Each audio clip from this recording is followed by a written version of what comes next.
এবং ঈদের পরপরই আমি দেশে আসব। এখন থেকে আমি দেশেই সেটেল করব, দেশেই থাকবো এবং ফাউন্ডেশনের বিভিন্ন কার্যক্রম সরাসরি পরিচালনা করবো ইনশাআল্লাহ। আসসালামু আলাইকুম ওয়া রাহমাতুল্লাহি ওয়া বারাকাতুহু। নাহমাদুহু ওয়া নুসাল্লি আলা রাসূলিহিল কারীম। আম্মা বা'দু ফাআউযু বিল্লাহি মিনাশ শাইতানির রাজীম। বিসমিল্লাহির রহমানির রহিম। পবিত্র মক্কাতুল মুকাররমা থেকে আপনাদের সবাইকে জানাচ্ছি আন্তরিক শুভেচ্ছা এবং মোবারকবাদ।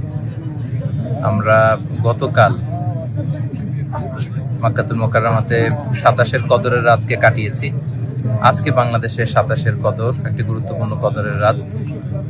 আল্লাহ রাসূল সাল্লাল্লাহু আলাইহি সাল্লাম, আমরা জানি যে লাস্ট 10 ডেজ অফ রমাদানের রাতে ঘুমাতেন না, একান্তভাবে তিনি ইবাদত করতেন।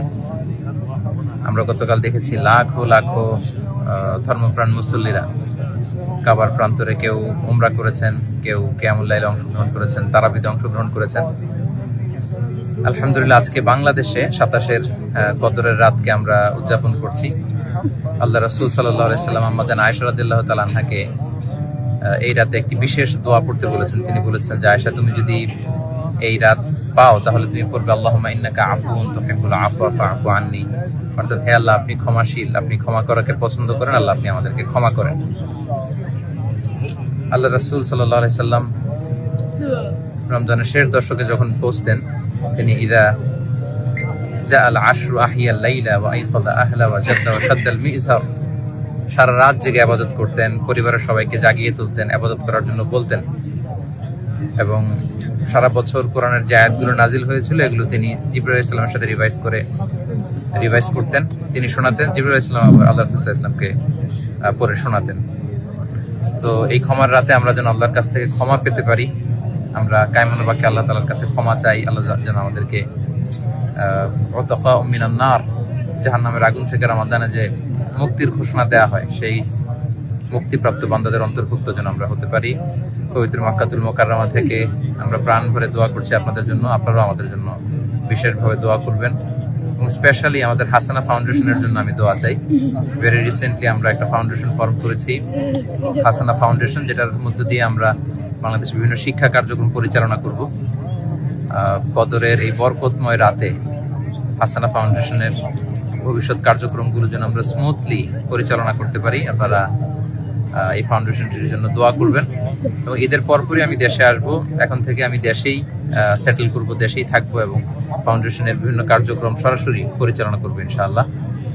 আপনাদের সবার কাছে দোয়া আছে, সবার জন্য আবার অফুরন্ত দোয়া ভালোবাসা জানিয়ে মসজিদুল হারাম থেকে বিদায় নিচ্ছি, পবিত্র মক্কাতুল মুকাররমা থেকে। হাদা মা ইনদি ওয়াল ইলমু ইনদাল্লাহি আলাইহি তাওয়াক্কালতু ওয়া ইলাইহি উনীব। আসসালামু আলাইকুম ওয়া রাহমাতুল্লাহি ওয়া বারাকাতুহু। আমারও অনেকে দেশে কাফের বলে, আছে না নাই? আমি অবাক হয়ে যাই, এই কাফেরের কথা শুনতে এতগুলো আল্লাহর ওলি কি করে আসে? আমার বুঝে আসে না, এই কাফেরের কথা শোনার জন্য এরকম ধাক্কাধাক্কি হয় কেন? আল্লাহ তুমি হেদায়েত দান করো।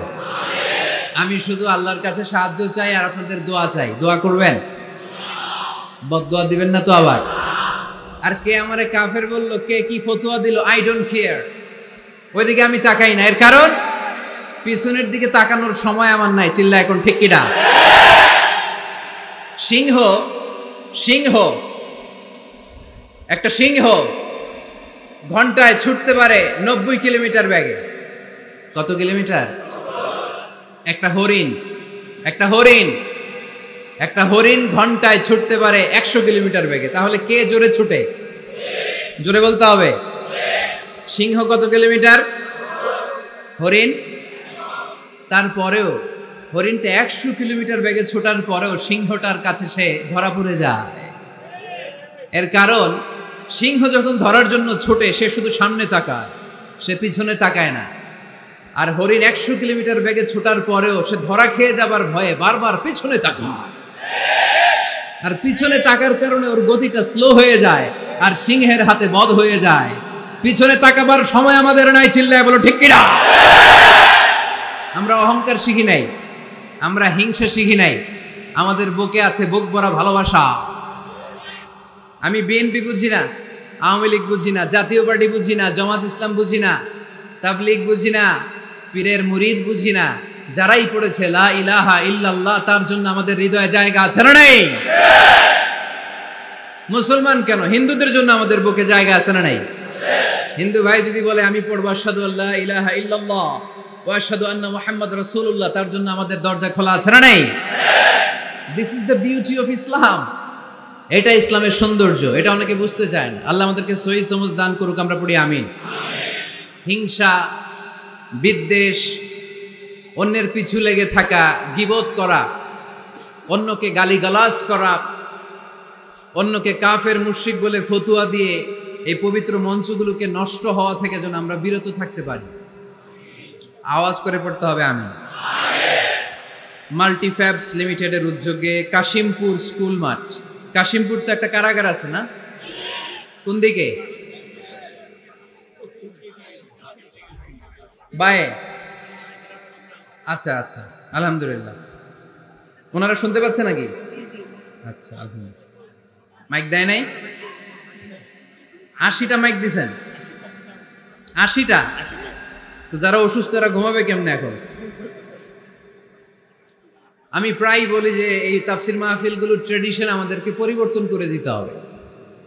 বাইরে খুব বেশি মাইকের দরকার নাই, আর দিলেও রাত 11টা 11:30টার পরে আর না, এবং 11:30টার মধ্যে পারলে মাহফিল ক্লোজ করে দেয়া, যাতে করে 12টার মধ্যে যে সবাই ঘুমিয়ে আবার ফজরের নামাজ জামাতে পড়ার দরকার আছে না নাই? জামাতে পড়ার দরকার আছে। এগুলো আমাদের খেয়াল রাখা দরকার। অন্যকে কষ্ট দিয়ে কিছু করা যাবে। অনেকের পরীক্ষা, অনেক ছেলে মেয়েদের আমি জানি যে ডিসেম্বর জানুয়ারিতে কি থাকে? পরীক্ষা। অনেকে অসুস্থ থাকে। আবার অনেক হিন্দু ভাইরা আছে, তাদেরকে জোর করে আমাদের তাফসির শোনানোর কোনো দরকার নাই। লা ইকরাহা ফিদ্দীন, দ্বীনে জবরদস্তি নাই, বাড়াবাড়ি নাই। This is the beauty of Islam. এটাই ইসলামের সৌন্দর্য। আমরা ইসলামের সৌন্দর্যকে প্রকাশ করব। আমরা ন্যারো মাইন্ডেড হব না। আমাদের নবী কি ন্যারো মাইন্ডেড ছিলেন না ব্রড মাইন্ডেড ছিলেন? আমরাও ব্রড মাইন্ডেড হব। রাজি আছেন তো সবাই? আল্লাহ তুমি তৌফিক দাও।